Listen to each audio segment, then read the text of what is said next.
From how to play MetaQuest exclusive games on the Galaxy XR headset, to a super useful function of the USB-C port that I haven't seen anyone else talking about, and even some completely hidden settings for a more responsive headset, here are the top 20 tips, tricks, and hidden features on the Galaxy XR. Let's start with a big one. You can play a ton of Quest exclusive games on your Galaxy XR headset, and it's actually pretty easy to do. The one caveat is that the games have to be played from a laptop or desktop computer. They can't be installed directly on the headset. So to do this, we have two options. The first option is to go to our quick settings and scroll across to the second menu and use the Game Link option. And in order to use Game Link, you have to do a few things on your computer first.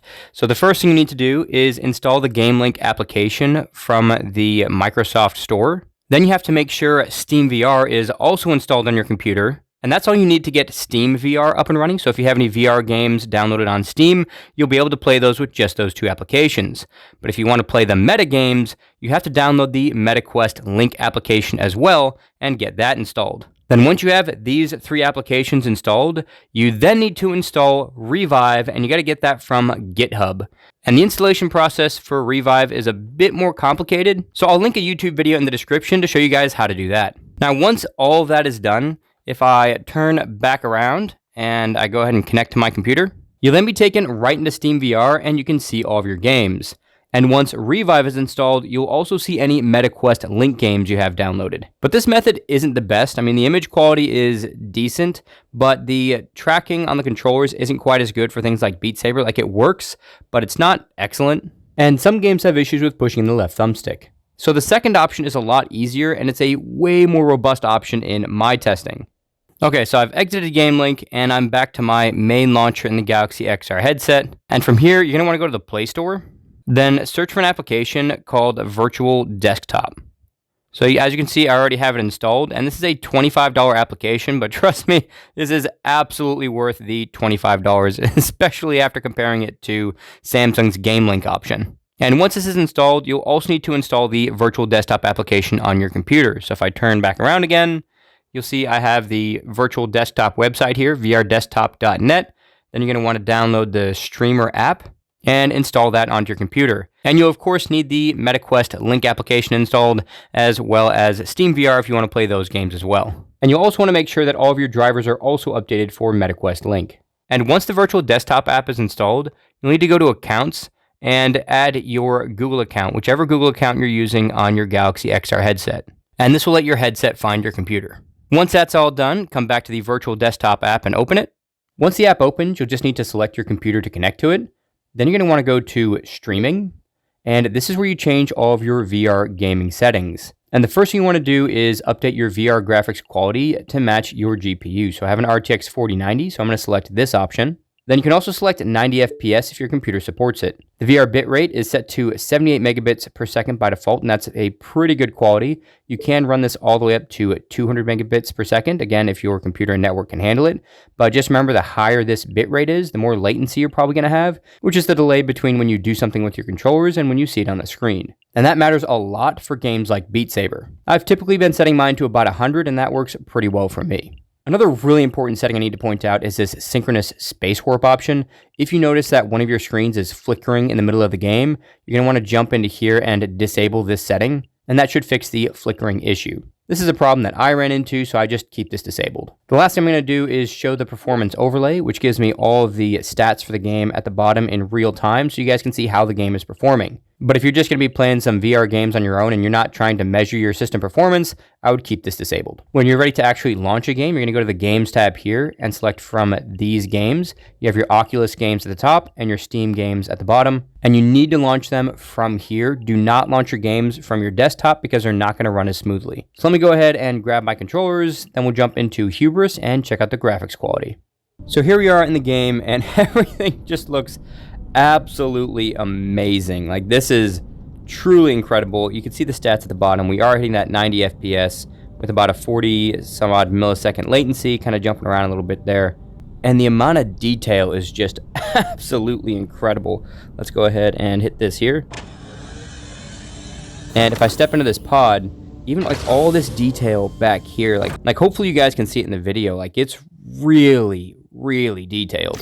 And this is a really great example because you have that really, really bright area out that cave entrance, and then you have this dark area here, and I can see both of it very clearly. This really highlights the quality of an OLED display. And if I ever want to get out of a game, I just have to hold the menu button on the left controller, and that'll take me back to the main menu where I can then close a game and open up a different one.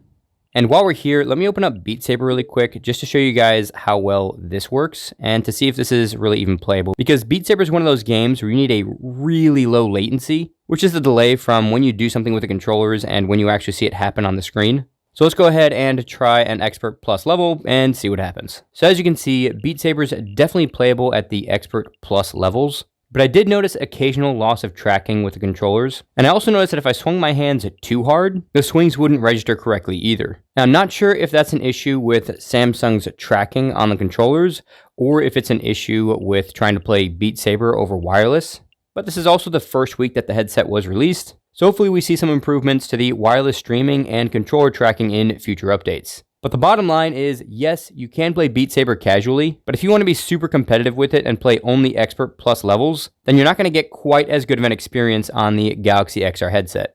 An odd bug that I noticed when playing through Steam VR, which is what this game is playing through, is if you aim at a menu, you'll feel a vibration in both controllers for a full second, maybe second and a half, which is not the normal way the vibrations are supposed to work. But in-game, firing weapons and that kind of stuff, you feel normal vibrations. So there's some kind of bug there that hopefully gets ironed out with an update over the next couple weeks. But just be aware that when you're playing Steam VR games through virtual desktop, that is an odd issue. It doesn't break the game, but it's just odd.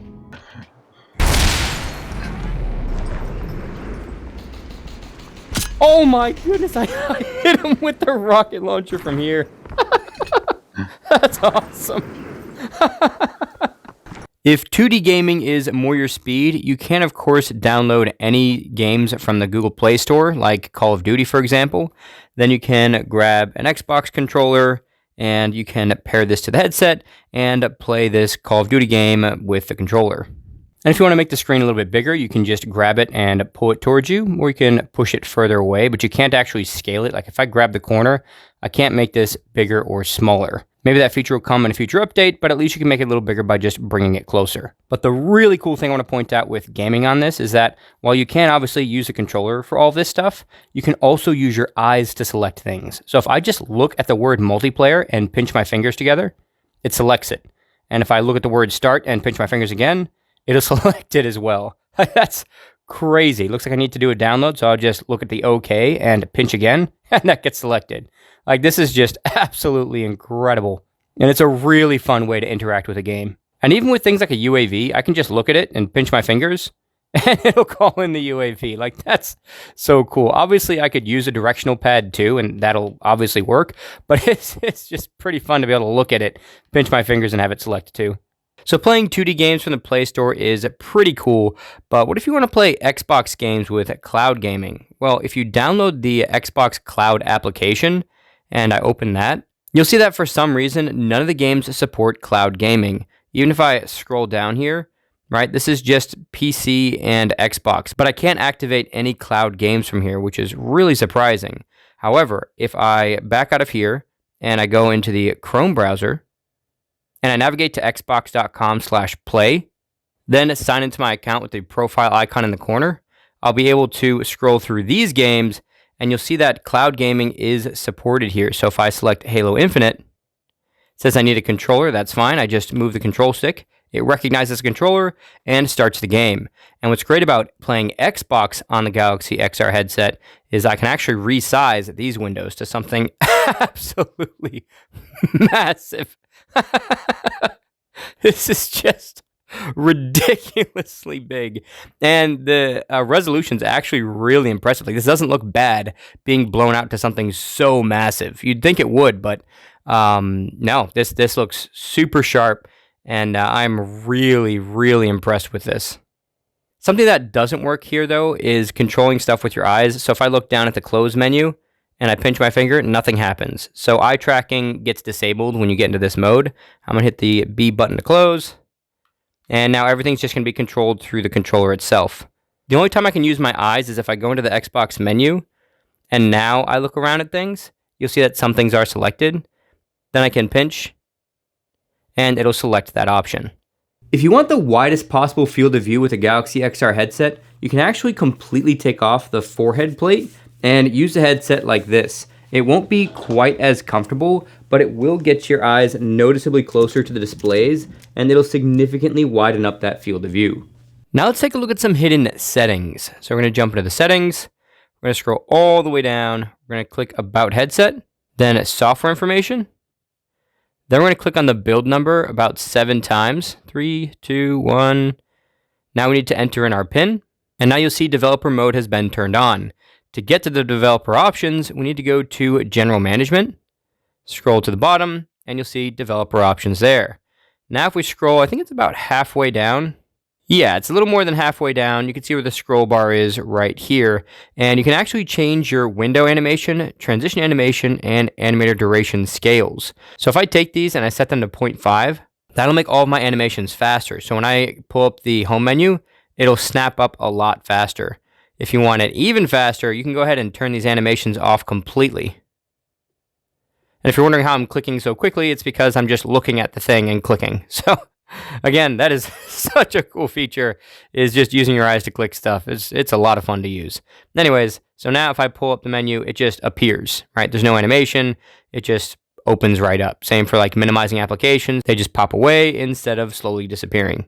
Most of the rest of these settings are just for debugging things, and I haven't found anything else in here that's too useful. If we scroll all the way to the bottom, you'll see this Enable Android XR Performance Metrics. If I enable that, you should see an overlay. I don't know if the screen capture is wide enough for you guys to see that full overlay, but it has the CPU, GPU, and memory usage all the way on the left. So this is kind of useful if you want to see how hard your headset's working, but this is really just more for developers. So I'm going to go ahead and turn that back off. By default, the boundary that you have for your play space is pretty small. So if I start taking a step forward, I'm only going to be able to take a couple steps forward before the boundary kind of kicks out and lets me see the real world. If I take a step back, I go back into my virtual environment. But you can actually make a significantly larger boundary. To do this, you're going to open up your menu again, then go to Quick Settings, and long pinch the boundary option. That'll open up your boundary menu, and you can switch to a large boundary.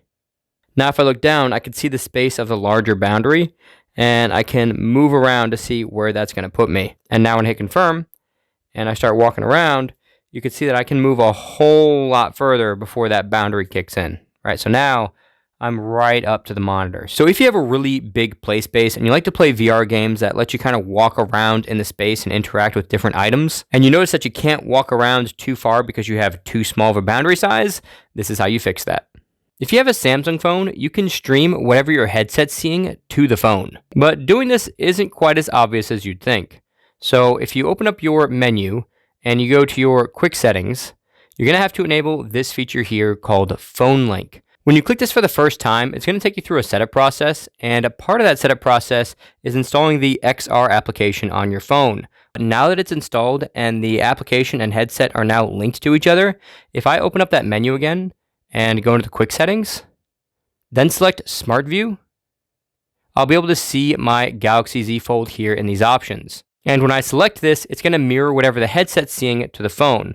However, since I'm recording through the headset right now, if I click this, it's going to just stop the recording. So let me switch to the DSLR camera to show you guys what happens. And now my Galaxy Z Fold 7 is showing everything the headset sees. And you can see that as I look around. And this is extremely useful if you want to give the headset to someone else to try, but you want to see what they're doing and be able to kind of walk them through what to click on and what to do to have the best possible experience. So this is super useful for that. Or maybe you're going to be doing some gaming and you guys are all going to be sharing the headset and you want to see what everyone's doing. That's another great use for this. And if I jump back into that menu again, so let me hold this up so you guys can see it, and I long press on this, you can see that there's other options, right? So there's a Roku TV. I think this is actually my neighbor's TV. So I'm not going to click that one. But if you have nearby TVs, you can obviously push it to that as well. While we're talking about sharing the device with other people, there's a setting you definitely need to change every time someone else puts the headset on. So let's go ahead and jump into settings. Then you want to jump into input. then eye calibration, then align displays. You'll then be prompted to press the top button, and this will move the displays in or out to match the current person's eye spacing. You'll then get the option to calibrate the eye tracking as well. As you can see, as I look back and forth between these, it's working perfectly fine for me, so I wouldn't recalibrate. But if I did select continue, it'll take me through the eye tracking calibration setup, which is basically just me following this dot around the screen with my eyes without moving my head. So after they go through that whole setup process, which altogether takes about a minute, they can then test out all the cool things like selecting menus by just looking at them, and they're going to get the most crisp image. If you ever notice that the eye tracking isn't working very well, like maybe it's just a little bit off of where you're actually looking, all you have to do is triple press the button on the top right, and that'll open up the Calibrate Eye Tracking menu. You can then select to continue, and it'll take you back through the calibration.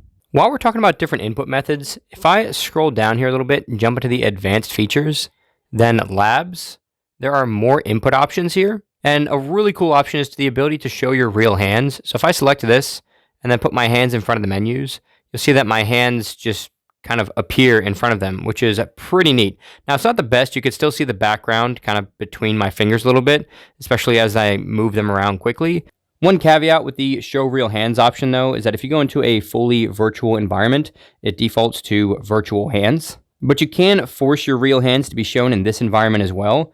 And to do that, you need to back out of input, go to pass-through window, and then set up pass-through window. Now you just need to drop a pass-through window somewhere in your actual space. Right here, I'm going to go ahead and use it at my desk. And now if I turn back around, you'll see that I do see my actual hands and arms, which is pretty neat. And I can see all the way up to my shoulders, but I can't see my legs.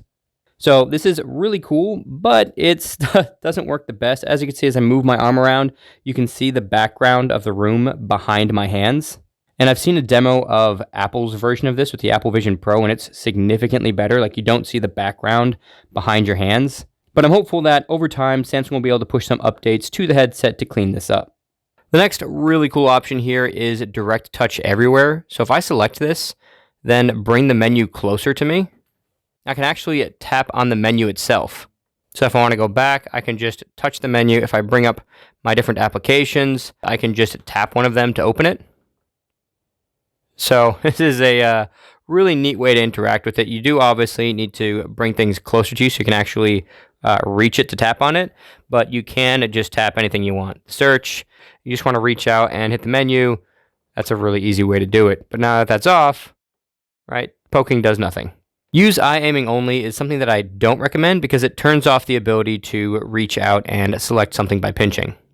If we jump back into the Galaxy XR application from earlier, then tap the notifications option, you can add any notifications from your phone directly onto the headset. And this is especially useful for things like messages and phone calls. If you aim at the spacebar on the keyboard and you pinch and hold, you can use it as a cursor to navigate to a specific part of text that you're editing. And this also works if you touch and hold the keyboard. If you want to quickly take a screenshot of what you see in the headset, all you have to do is press the top button and the volume down buttons at the same time, and that'll take a screenshot. You may have noticed that the Galaxy XR headset does not have any 3.5mm headphone jacks to connect wired headphones. But if you open up your USB-C port at the top by pushing on the dimple and rotating that out of the way, you can take a USB-C to 3.5mm adapter and plug that into that USB-C port. And I'll have a link to this specific adapter in the description and pinned comment if you're interested. Then plug in any wired headphones. And once this is connected, the audio is automatically going to play through the earbuds, and the microphone, if you have one on your earbuds, is also going to work as well. But something that won't work are any playback or volume controls. So if you have those controls built into your wire, that will not work with this headset, at least not at the time of making this video. But you should also know that while over-ear headphones will connect, they won't fit very well because of this band on the side kind of pushing on the headphones as you try to get them on. And it kind of pushes the headphones out a little bit. It's also not the most comfortable. So while it technically works, I don't recommend using it that way. Doing work with large virtual desktops is a large selling point for the Galaxy XR headset, but doing that isn't as easy as you would think. So the official way to do it is to open up your quick panel or your quick settings, then scrolling across and using the PC link option.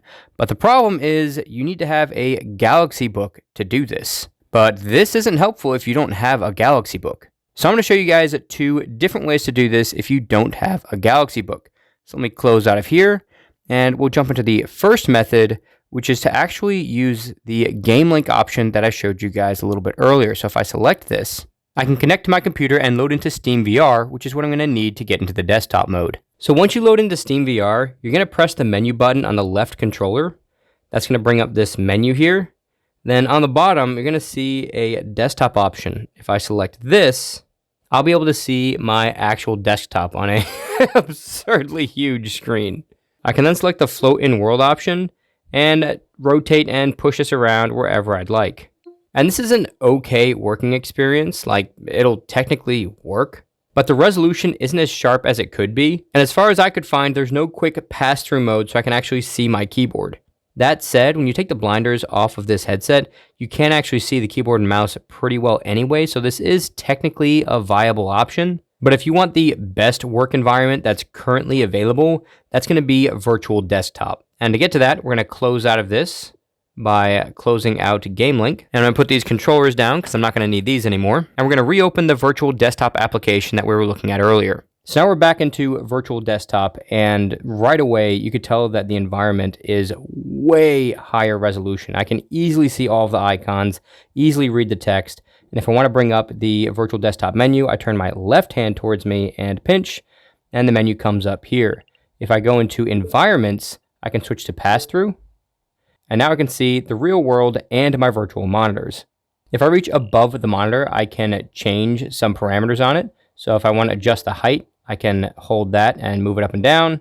I can also adjust the distance from me. So if I want to have it further away or closer to me, I can do that. And I can even change the curve of the monitor. So if I want it to kind of wrap around me, I can do that as well. And you can, of course, increase or decrease the size. So you can make this super massive. If you want to change the aspect ratio, you have to right-click on the desktop and go to Display Settings. And let me get rid of that menu real quick by pinching my finger there. Then you can select the display resolution and choose something different. So right now, this is the resolution of my monitor. I have a Samsung 57-inch monitor. So if I select that, it's going to change. Oh my goodness, the screen wraps like all the way around me. That's crazy. So let me go ahead and keep those changes, and I'll minimize this. Notice how I'm using my hand controls as well now, instead of just the actual mouse. And I need to make this a little bit smaller. This is this is way too big. So I'm going to grab the size, and I'm just going to shrink it back down. All right, so that's bigger than my actual monitor, but still, man, this is going to be a lot of fun to work in. This is awesome. And a quick side note, like if I turn around and just hold the side of my headset to recenter the screen on that side and turn back. So my actual monitor costs close to $2,000 when it was first released, but I got it on sale for like $1,600. But this headset costs less than this monitor did when it first launched. And with the headset, if I hold this again and swap that back over, like this is super usable. I can absolutely work in this space. The thing that's going to be the big issue, I think, over time is seeing what the latency is for something like video editing. So I'm going to spend about a week working in this, and I'll let you guys know how it goes. And by the way, you can jump into the regular settings and change things like your frame rate or desktop bitrate as well. So if it's not running quite as smooth or the latency is a bit too high, you can make these changes here. And in case you're wondering, yes, you can also use this mode to play 2D desktop games. So if you plan on using your computer at all with a Galaxy XR headset, I highly recommend checking out the virtual desktop application. If you want to pick up the Galaxy XR headset for yourself, I'll have an affiliate link in the description and pinned comment. But if you also want to get the controllers or the carrying case, then I'd recommend waiting until those come back into stock, because Samsung had a deal where when you buy the Galaxy XR headset, if you bundle the controllers or the carrying case with it, you'd get 30% off of those devices. So if you know for sure that you want the controllers or the carrying case or both, definitely wait until you can get that deal. Because if you just buy the headset and then wait to buy the controllers, you're probably gonna have to pay full price.